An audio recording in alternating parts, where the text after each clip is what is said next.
ओम नमः शिवाय। जय श्री कृष्ण। द्वितीय स्कंद 10वां अध्याय। पंच तत्व द्वारा निर्मित शरीर एवं उनके अंगों में बसे हुए देवताओं का वर्णन। श्री सुखदेव जी बोले, हे महाराज, इस श्रीमद् भागवत महापुराण में 10 तरह की कथाएं हैं। मैं उनका पृथक पृथक वर्णन करता हूँ, तुम मन लगाकर सुनो। वे कथाएं इस प्रकार है। 1. जगत की रचना। 2. जगत का संहार। 3. जगत की स्थिति। 4. समस्त सृष्टि का पालन। 5वां आदि पुरुष के चरित्र। 6. मनवंतरों का वृतांत। 7वीं हरि कथा। 8वां वैराग्य। 9वीं भक्ति और श्री नारायण समस्त प्राणियों के ईश्वर हैं, इसका वृतांत। हे राजन, 10वीं कथा को समझने के हेतु ही अन्य 9 कथाएं हैं।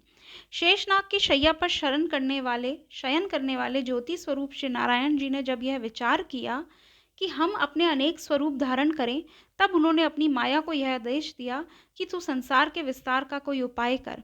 श्री नारायण जी के आदेशानुसार माया से उसी क्षण स्वर्गलोक, पाताल और मृत्युलोक की रचना करके तामस, राजस और सात्विक इन 3 गुणों का निर्माण किया।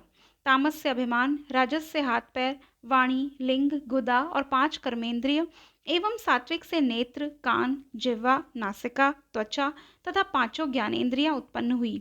इसके अलावा तमोगुण से पृथ्वी, आकाश, जल, अग्नि एवं वायु, ये 5 तत्व तथा सत्वगुण से ध्वनि, मूर्ति, स्वाद, प्राण शक्ति एवं बुद्धि बनी। उसके पश्चात शरीर की 10 इंद्रियों का अधिकार एक एक देवताओं को दिया गया। मुख में अग्नि, जीभ में वरुण, कान में दिशा, नाक में अश्विनी कुमार, हस्त में इंद्र, लिंग में मित्रावरुण, गुदा में यम, पैरों में विष्णु, बुद्धि में ब्रह्मा का निवास हुआ। उस समय देवताओं ने यह इच्छा प्रकट की कि हम सभी अपनी ताकत द्वारा मनुष्य देह को जीवित करें। अतः उन लोगों ने बहुत प्रयत्न किए, किंतु वे परास्त हो गए। जब उन्होंने पवन को संबोधित किया, पर वह भी असमर्थ रहा। यह देखकर समस्त देवताओं ने नारायण जी से प्रार्थना की, जिनके द्वारा उस मूर्ति को बनाया गया था। देवताओं ने कहा, हे जगत नियंता, आपकी कृपा रहित हम कुछ नहीं कर सकते, इसलिए आप ही दया करके इस मूर्ति को जीवित करिए।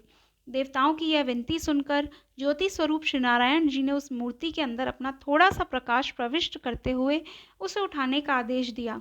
श्री परब्रह्म प्रभु के प्रकाश को पाकर वह मूर्ति सजीव हो गई और समस्त देवता भी उसके अंगों को अपना अपना निवास पाकर कार्य संपादन करने लगे।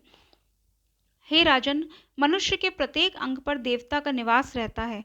उसकी यह अभिलाषा रहती है कि हाथों से दान दिया जाए, जिह्वा से प्रभु श्री नारायण जी का ध्यान किया जाए, पांव से तीर्थ यात्रा की जाए, नेत्रों से देव मंदिर में जाकर प्रभु के दर्शन किए जाएं और भजन ध्यान में सदा परब्रह्म परमेश्वर का स्मरण बना रहे। ऐसा करने से देवताओं को बहुत सुख मिलता है।